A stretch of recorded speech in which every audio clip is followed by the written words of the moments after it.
as the bird gives you the shot, everything just slows down. You take a couple deep breaths, then everything else just falls into place.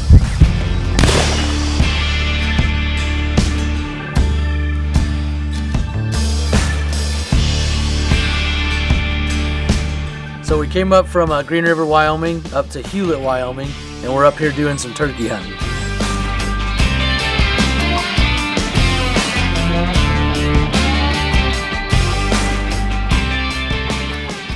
I've never harvested a turkey before. This is my first time.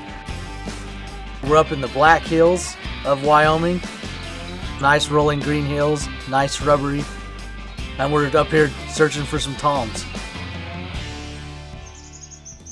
So day one we got here a little bit late. So we kind of set up shop, got out in the field as soon as we could, just to see if we could locate some turkeys, some toms. All right, so we're just leaving the lodge, and we're actually heading to an area where we've seen a nice big tom. Last time we were up here, and it's a spot where turkeys go and roost, and if you don't know what roosting is, that's where they go up into the trees, and that's where they sleep for the night.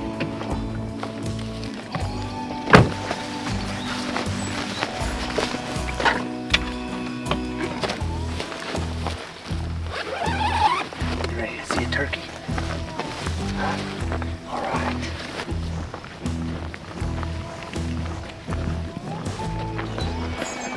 This is perfect afternoon. No wind, perfect lighting, it's good temperature. So we should be able to call him a tom. Why I got my son involved in hunting is, my dad took me out when I was younger, and those were some of the best moments that I've had with my dad. And I want to pass that on to my son. I mean, he's not able to shoot, he's not able to hunt, but he can be out there and experience it. He can be out there learning the techniques and learning about animals, learning about, the habitat and how to hunt himself when he gets to that age. And if he chooses to, great. If he doesn't, that's also fine. But I definitely want those experiences with my son, because I treasure those moments that I had with my dad. We set up our ground blind to give a little bit of cover between us and the turkeys. We're going to set up behind here, and hopefully they come on this side and not our back side. So we're just going to sit behind this blind, like I said. Just wait till it gets a little bit darker, where they come up and roost in these pine trees behind us. And we'll let things settle down a little bit, and we'll start calling. We got a couple callers here, so see if we can't get any noise back or some calls back from a tom. We can start doing it right now, just to see if there's anything close by. We're set up behind the blind right now, and this is the call that we're going to be using. I just scratch on this slate plate, and it makes a hen sound. Coming through the trees, they kind of break branches, and it's pretty cool. We thought that there'd be a little bit more activity going on in this valley below us, and there's not. We've done a couple calls, nothing's answered back, so I think we're gonna head to another location and see if they're feeding on top of this ridge side over here. Yeah, that's a tom. Okay, let's see if we can't go get closer.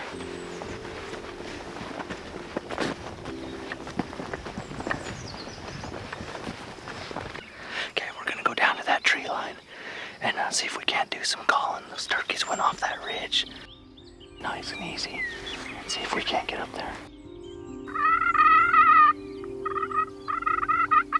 We got to this feeding spot, and they spotted us before we could get up, set up, and hopefully they'll come back up to that roosting spot. But we're just gonna let it calm down for a little bit. We totally got skunked out on every setup that we did. There was nothing coming in. I was always under the impression you just walk up, find a turkey, and shoot it. But it's totally not that way. I mean, these turkeys are very elusive, very skittish. They're very smart animals, and we struggled.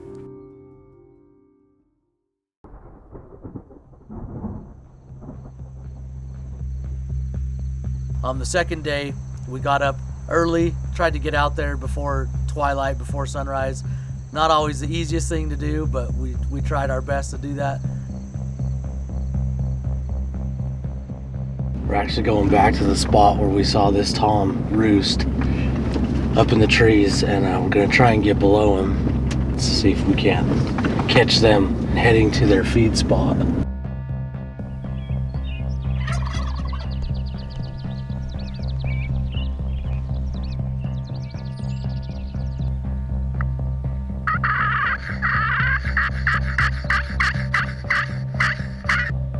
This is the most action we've had in the morning so far.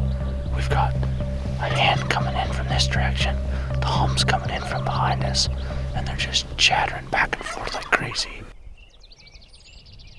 Best time of year for turkey hunting is definitely in the spring, as that's during the strut season, is what they call it. And that's when the male turkeys, the toms or the gobblers, are trying to find mates, and they mate with hens.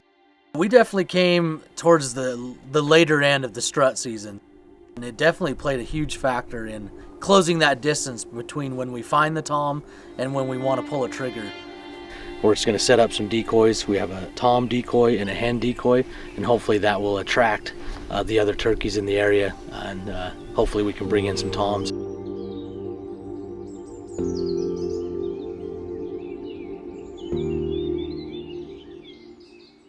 We came out here about 3.5 hours ago.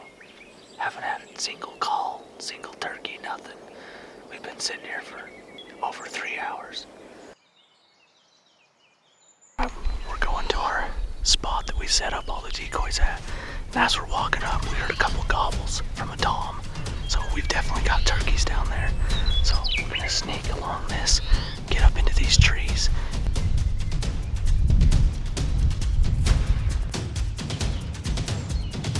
We walked up, all I could see was his head bobbing on the skyline.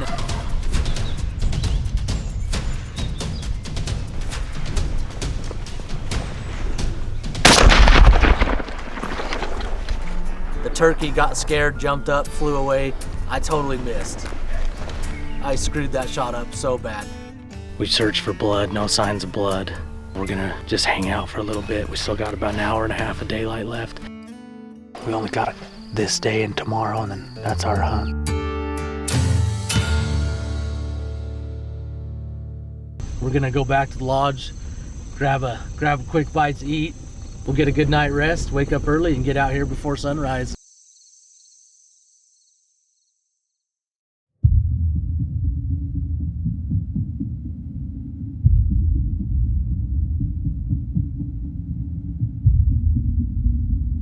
Turkey's gonna die today.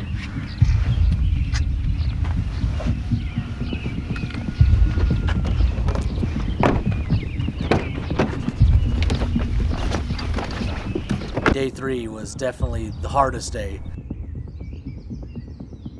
We're sitting out behind a blind for at least 4 hours, just waiting. Nothing comes in.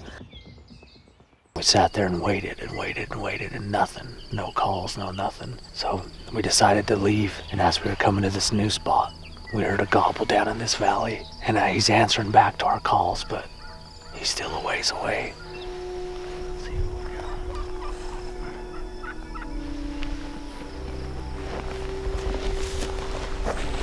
We have to be super quiet, super quiet.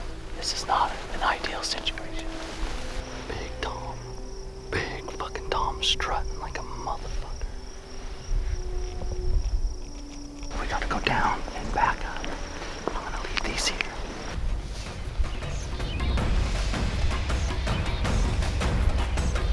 We need a lot more cover.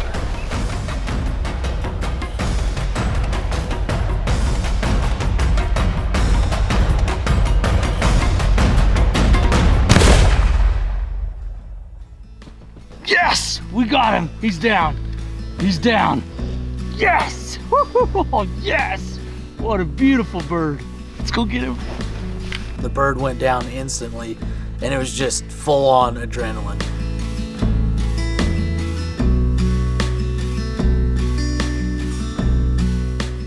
We just bagged our very first tom, very first turkey, and what a stud. What a beautiful bird. Nice long beard. Decided to come down to this valley. We saw tons of hens and jakes running around. Heard this gobbler. And we got it set up underneath some cedar trees and called him right into us, and man, you couldn't ask for a better setup.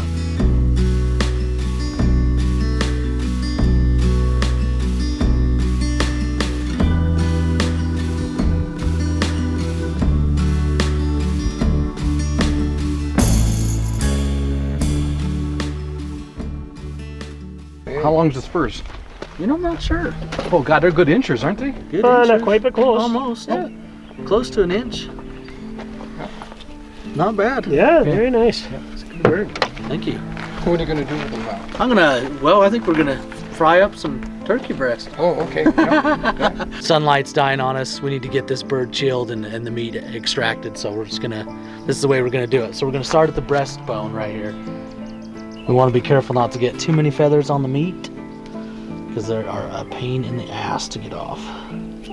So we cut down the center of the bird and expose this meat, and now we're gonna cut down this bone. And this is the whole breast right here. This is the front breast, and then you got another breast on the side. So we're just gonna cut down this bone and get as much meat off of this as we can. Look at that big old chunk of breast meat. That is a huge chunk. Damn, way more meat on here than I thought. We're gonna put him in a garbage bag, put him in the freezer, and this boy is on his way to the taxidermy. Job well done. Now it's time to cook this turkey up.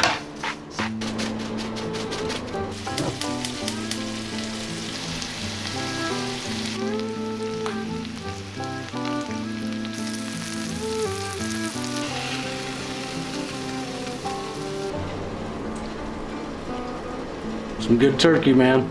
Real good turkey. Yeah, it turned out pretty good for just throwing it together. Sometimes those are some of the best meals too. Just throw something together real quick. Got a little sweet baby rays on there.